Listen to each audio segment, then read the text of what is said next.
దళితులకి మేనమామ అని చెప్పుకున్న మాజీ సీఎం జగన్ దళితులపై దాడికి పాల్పడి దళితులను హతమార్చిన వారికి మేనమామగా మారారని మాదిగ ఫైనాన్స్ కార్పొరేషన్ చైర్పర్సన్ మాజీ ఎమ్మెల్యే ఉండవల్లి శ్రీదేవి ఆరోపించారు.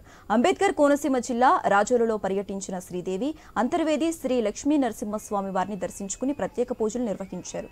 దళితుల సంక్షేమ పథకాలను రద్దు చేసి సబ్ప్లాన్ నిధులను దారి మళ్లించారని ఆమె ఆరోపించారు. దళితులకు ద్రోహం చేసిన ఘనత జగన్కే దక్కుతుందన్నారు.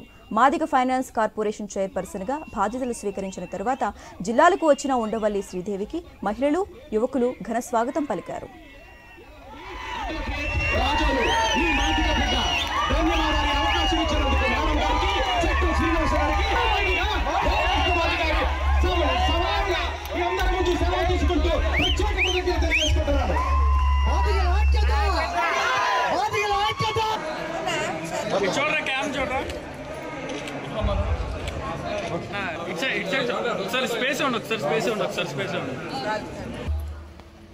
సత్తాల ప్రసాద్ గారు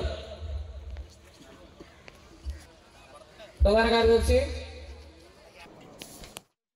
అంబేద్కర్ కోనసీమ జిల్లా రాజోల్లో ఇక్కడ మాదిగ జాతి బిడ్డలందరూ కూడా మరి మనకి AP state Madiga welfare cooperative finance corporation చైర్పర్సన్గా ఇచ్చినందుకు గాను ఈరోజు వాళ్ళు చాలా సుస్వాగతం పలుకుతూ ఈరోజు మమ్మల్ని ఇక్కడ ఇన్వైట్ చేయడం జరిగింది.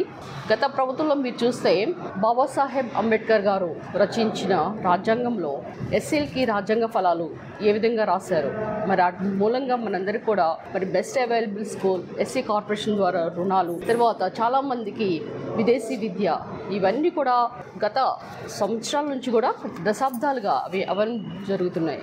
ఎవరైనా విదేశీ విద్య వసతి గురించి అంటే అబ్రాడ్ వెళ్ళాలనుకుంటే అంబేద్కర్ విదేశీ విద్యా దీవెన అని ఉన్నది, కానీ దాన్ని కాస్త జగనన్న విదేశీ విద్యా దీవెనని మార్చేసుకున్నాడు. అంటే ఒక అంబేద్కర్ గారు రాజ్యాంగ రచయిత, అలాంటి పెద్ద మహోన్నత వ్యక్తితో జగన్మోహన్ రెడ్డి గారికి పోలి